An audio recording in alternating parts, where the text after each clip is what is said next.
Hola, estamos en la semana número 2 del día viernes de nuestro estudio Nuestra Eternidad Segura. Nuestra lectura el día de hoy será en el libro de Juan, capítulo 5, los versos del 1 al 47. Nuestro devocional estará en el libro de Juan, capítulo 5, el verso 24. Vayamos a nuestras citas. Y dice: Después de estas cosas había una fiesta de los judíos, y subió Jesús a Jerusalén. Y hay en Jerusalén, cerca de la puerta de las ovejas, un estanque, llamado en hebreo Betesda, el cual tiene 5 pórticos. En esos yacía una multitud de enfermos, ciegos, cojos y paralíticos, que esperaban el movimiento del agua, porque un ángel descendía de tiempo en tiempo al estanque y agitaba el agua, y el que primero descendiera al estanque, después del movimiento del agua, quedaba sano de cualquier enfermedad que tuviese. Y había ahí un hombre que hacía 38 años que estaba enfermo. Cuando Jesús lo vio acostado y supo que llevaba ya mucho tiempo así, le dijo: ¿Quieres ser sano?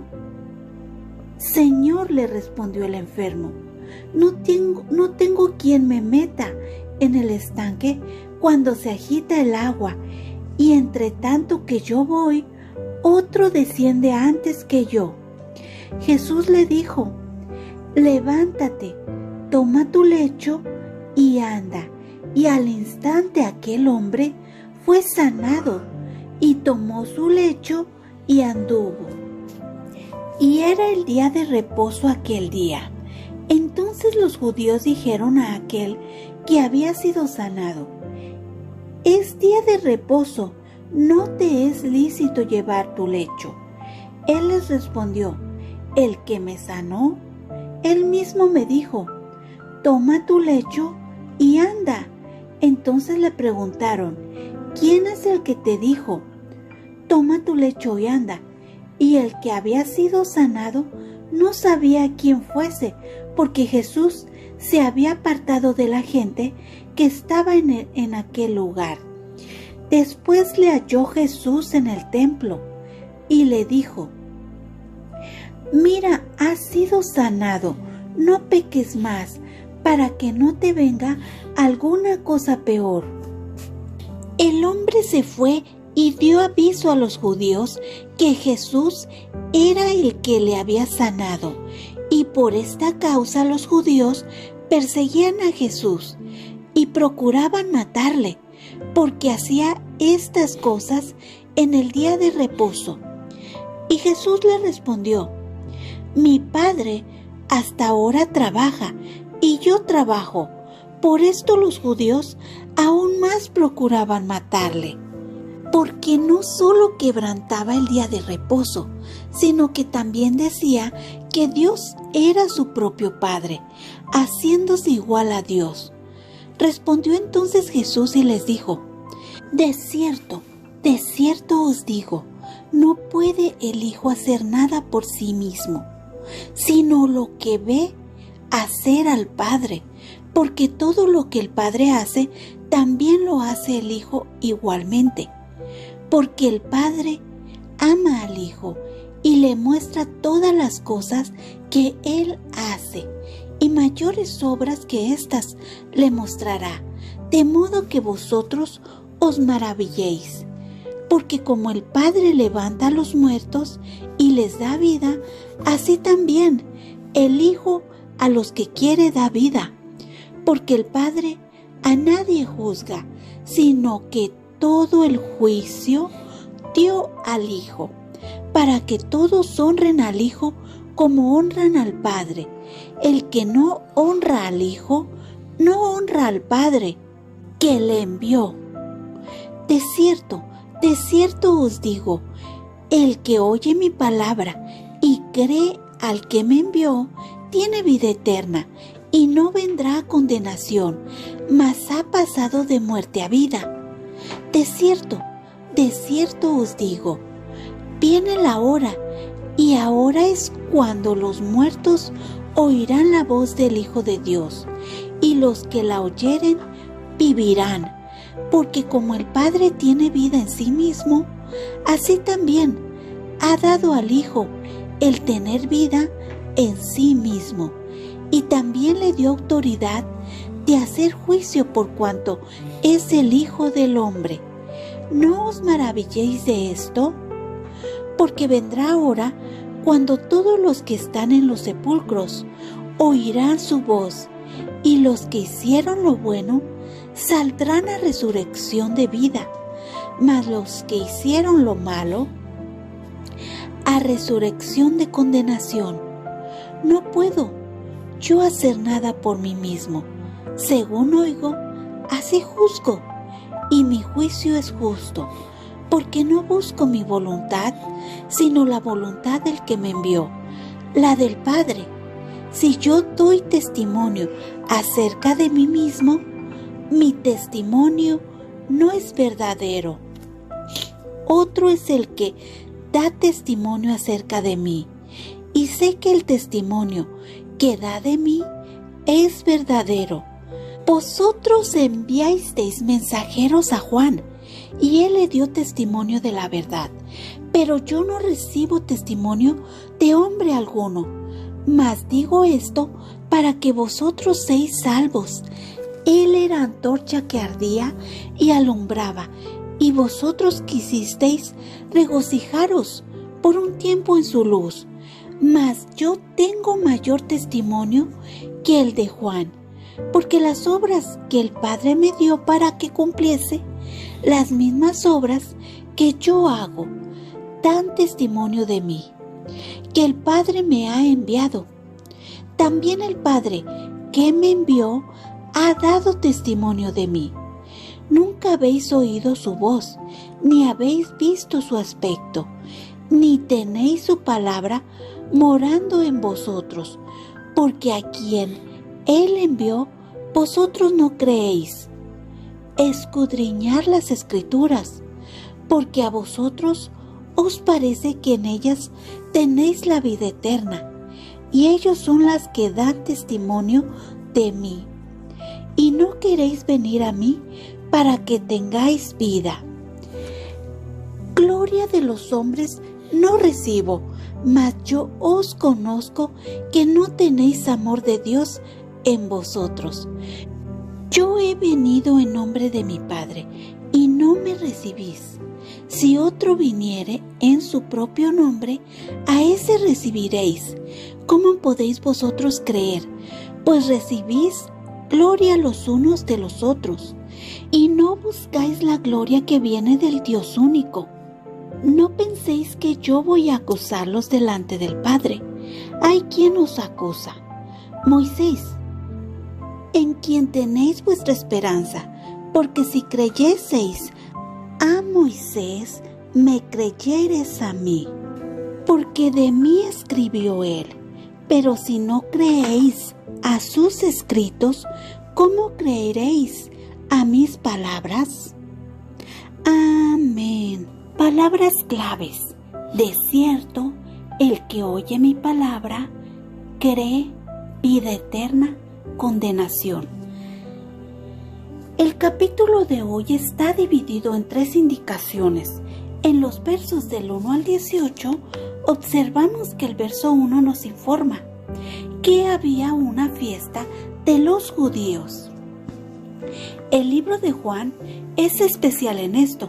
Nos trae en tiempo lo que estaba sucediendo y en dónde estaba Jesús. ¿Y qué estaba sucediendo en ese momento en donde él se encontraba?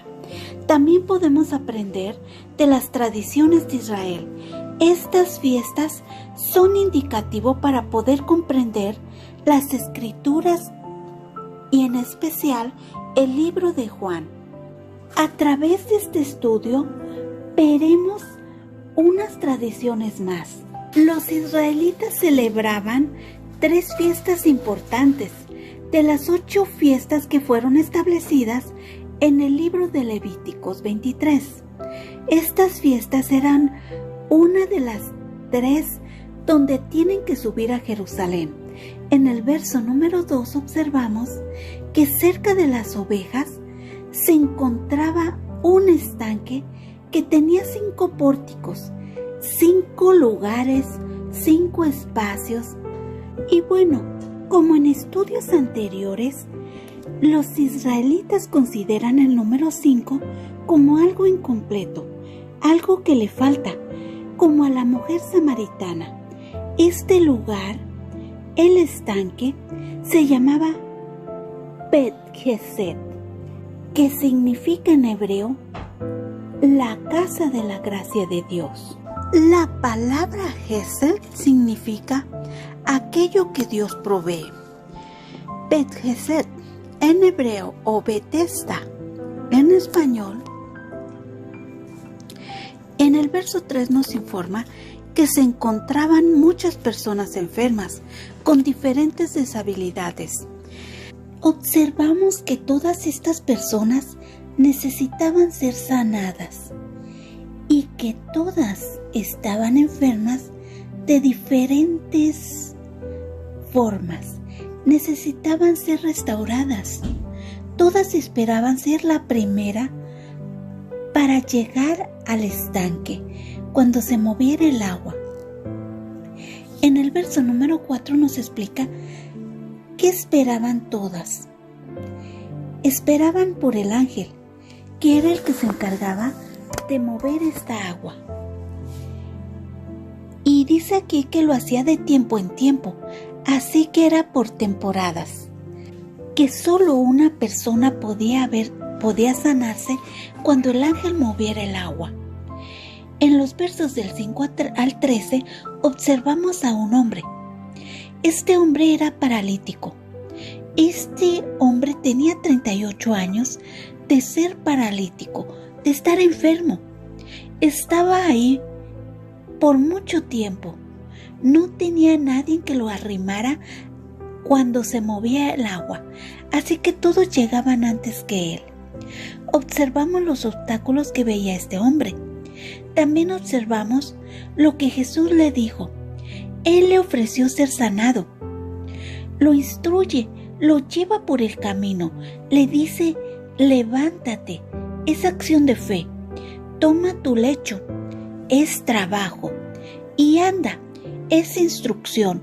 Se refiere a que camine en la palabra, en la ley.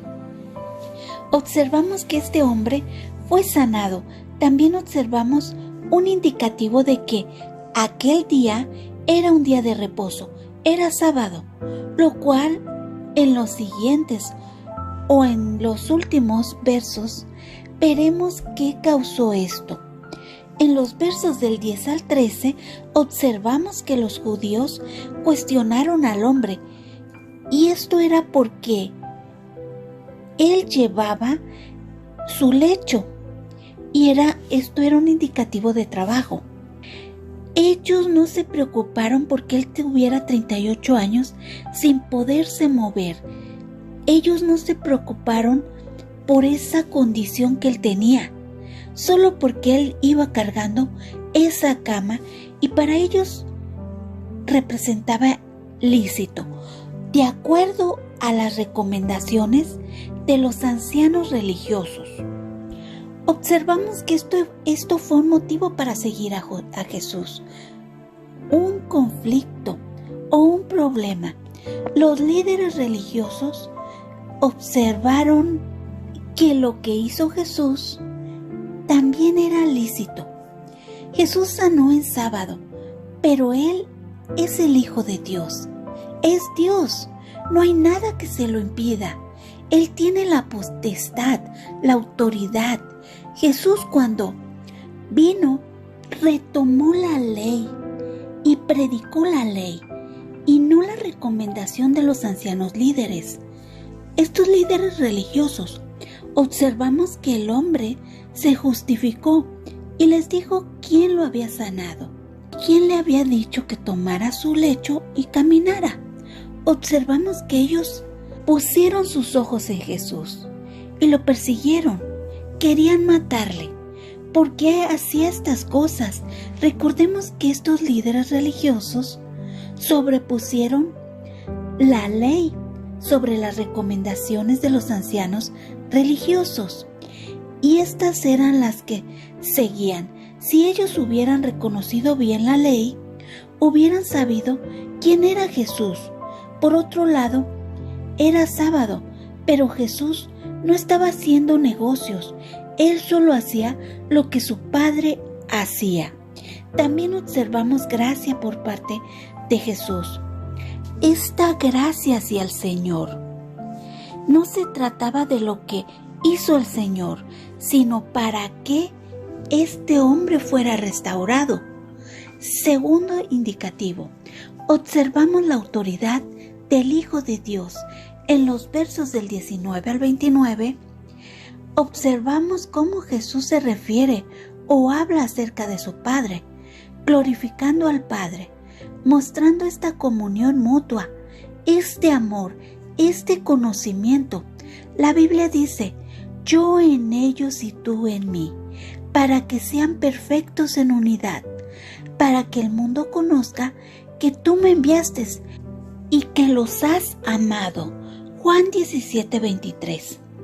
En este verso observamos esta unión, esta comunión, cómo se relaciona con Dios Padre, cómo Él conoce todo y cómo a su vez Jesús conoce todo de Dios Padre.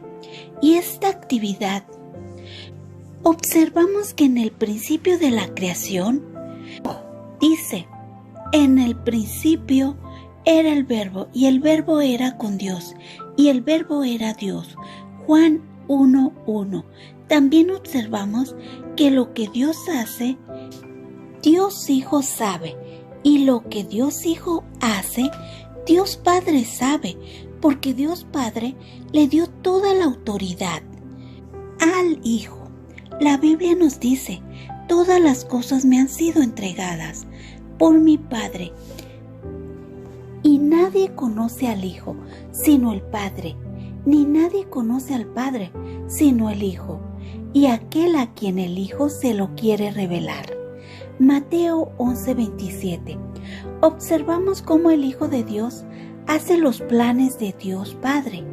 Observamos que lo que el Padre hace en el Antiguo Testamento, dice: el Padre le ha dado toda autoridad en el cielo y la tierra a Jesús. En el libro de Daniel capítulo 7, el verso 14 dice: y le fue dado dominio, gloria y reino, para que todos los pueblos, naciones y lenguas le sirvieran. Su dominio es un dominio eterno que nunca pasará, y su reino uno que no será destruido. Observamos que el que no honra al Hijo, no honra al Padre, que es quien le envió. No basta con solo honrar al Padre. Debemos tener esto, honrar también al Hijo. En los siguientes versos observamos que Él tiene potestad de dar vida eterna, de juzgar y de llamar a los suyos. La Biblia nos dice: mis ovejas oyen mi voz, y yo las conozco y me siguen. Yo les doy vida eterna, y no perecerán jamás, ni nadie las arrebatará de mi mano. Juan 10:27 y 28. También dice: he aquí yo estoy a la puerta y llamo.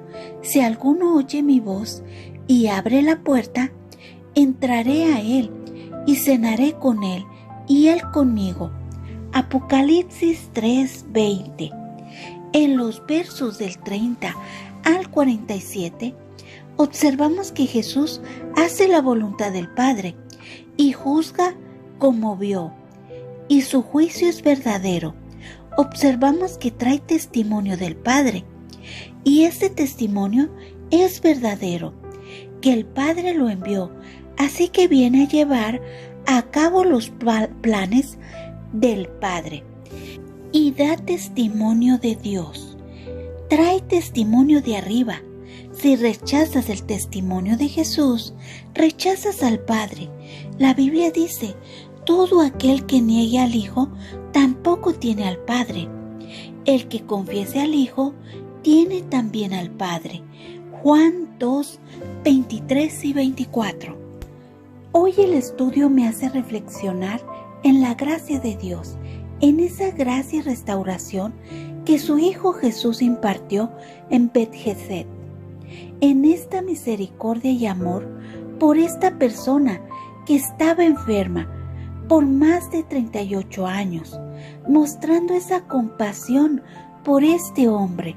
Reflexiono en Jesús, en cómo hacía lo que el Padre, en cómo fue diligente y fue a hacer los planes del Padre. Reflexiono en la gracia para este hombre, en la gracia para nosotros, en el regalo de la salvación. Reflexiono en quien tiene al Hijo, tiene al Padre, y quien rechaza al Hijo, rechaza al Padre.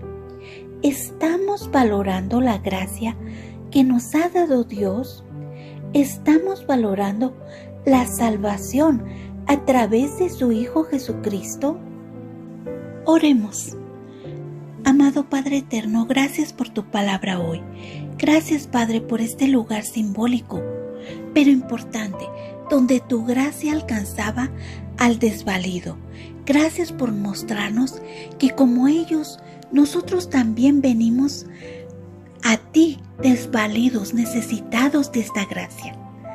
Gracias porque como ellos y como este estanque que se llamaba Bet-Hesed, que significaba la casa de la gracia de Dios, nosotros también venimos a tu casa por esta gracia que nos impartiste a través de tu Hijo Jesucristo, quien pudo restaurarnos y quien pudo reconciliarnos contigo y quien pudo proveer para nuestra salvación y quien pudo proveer para esta comunicación contigo. Gracias, Padre, porque le diste a tu Hijo toda la potestad en los cielos y en la tierra y debajo de ella y en el mar. Gracias, Padre, porque Él es justo. Gracias, Padre, por su misericordia, por su gracia, porque nos rescató cuando estábamos muertos en pecado. Gracias por guiarnos a tu Hijo, por dar testimonio de Él en las Escrituras, por permitirnos ser testigos de Él. Ayúdanos, Padre, a ser testigas de tu obra. Ayúdanos, Padre, a separarnos para ti, a honrarte, a servirte. Te lo pedimos en el nombre sea de tu Hijo, Cristo Jesús. Amén. Ahora sí, vayamos al devocional de ADG. La primera sección del Evangelio de Juan se centra en los testimonios sobre Jesús, comenzando con el capítulo 5. El resto del relato del ministerio público de Jesús en Juan 1:1, en el 12:50, se enfoca en Jesús como el Hijo de Dios. La tercera señal, Jesús sanando a un paralítico, inicia el argumento de Juan acerca de por qué Jesús es el Hijo de Dios. La reacción de los líderes judíos a esta milagrosa sanación es tan importante como la sanación misma. A través de su respuesta a los líderes judíos, Jesús explica su autoridad sobre tres cosas: el derecho a trabajar en sábado, el poder de dar vida, el derecho de juzgar. Jesús mostró su autoridad sobre estas cosas cuando sanó al hombre y explicó su autoridad a quien lo cuestionaba. Jesús mostró gran compasión y cuidado por el paralítico. Probablemente había mucho más personas enfermas y discapacitadas cerca del estanque, pero Jesús sanó a este hombre. Curó en el día de reposo y le dijo al hombre que tomara su camilla y caminara. También se considera trabajo. Se enseñó una creencia común de que Dios obraba en el día de reposo, sustentando la creación en el séptimo día. Si bien el descanso de la obra de crear, cuando Jesús respondió a los líderes, justificó sus acciones mostrando que, como Hijo de Dios, hace lo que hace el Padre. Si el Padre trabaja en sábado, entonces el Hijo también lo hace. En esta respuesta Jesús mostró su autoridad sobre el sábado. Jesús mostró su autoridad y poder para dar vida. Defendió sus acciones diciéndoles a los líderes judíos que de la misma manera que el Padre resucita a los muertos y da vida, también lo hace el Hijo. Y finalmente Jesús mostró su autoridad y derecho a juzgar. Solo el Padre tiene la capacidad de perdonar los pecados. Sin embargo, Jesús le ordenó al hombre que no pecara más.